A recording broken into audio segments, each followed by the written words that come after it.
katta o'g'illi xonadoniga bordim.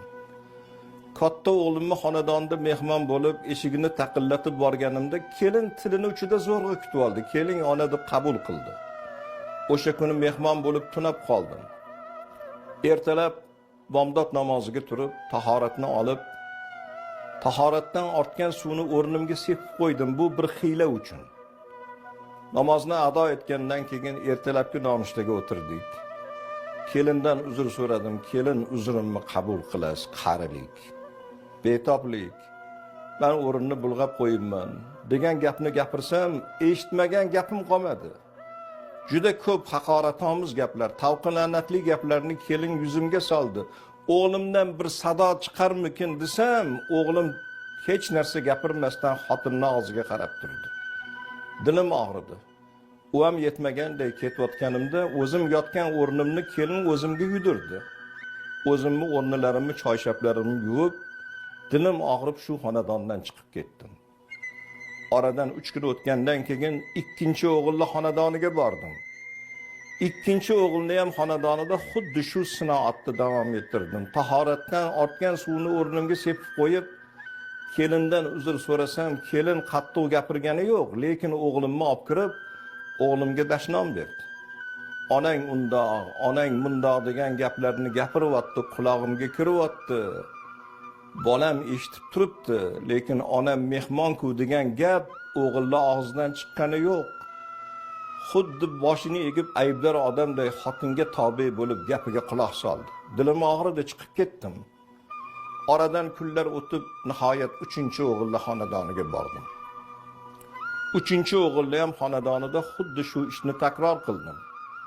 Tahoratdan ortgan suvni o'rnimga sepib, ertalab kelinga uzr etsam, ikkita kelindan eshitmagan gapni bu kelindan eshitdim. Ona, qo'yningizga olmang.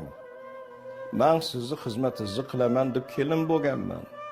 Meni erimni tug'ib voyaga yetkazib, siynangizni buloq qilib yemizgansiz. Bir paytlar bizni erlarimizni teglarini siz yugandirsiz, xizmatlarini qilgandirsiz. Men endi sizni xizmatingizni qilaman, qo'yningiz cho'kmasin deb kelin xizmatimni ado etdi. Yuragimdan oftob chiqqanday bo'ldi. 3 ta o'g'il tuqqan ekanman, o'g'il bolasini endi ko'rganday bo'ldim. Oxirida chiqib ketayotganda kelindan barmog'ini o'lchamini so'radim. Kelin barmog'ingizni o'lchamini aytsangiz. Kelinni barmog'ini o'lchamini bilgandan keyin to'g'ri zargarlik do'koniga bordim. Erimdan qolgan dunyo bor, qo'limda mablag' bor edi. Tilla taqinchoqlar oldim, sovg'a salomlar oldim. 3 ta o'g'limni xonadonimga taklif qildim. Ayolinglar bilan kelinglar. Kelinlar bilan birin-ketin o'g'illarim xonadonimga kirib keldi. Kirgandan keyin o'g'illarimga qarab, "Otasiz sizlarni katta qilganligim esinglardami?" "Ha, esimizda. Siynamni buloq qilib emizdim, katta qildim, odamlarni xonadonida xizmatni qildim. Sizlarni ulg'aytirib voyaga yetkazdim. Otasi yo'q farzandlardan kam qilib o'stirganim yo'q. Sani xonadoningga bordim, katta o'g'ilga yuzlanib.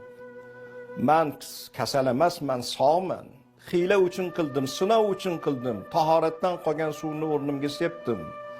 Ayoling haqorat qilganda ham bir og'iz onam deb onani oldiga tusha olganing yo'q. Dilim og'rib xonadoningdan ketdim. U ham yetmaganday o'zimga yudirdi yotgan o'rnimni.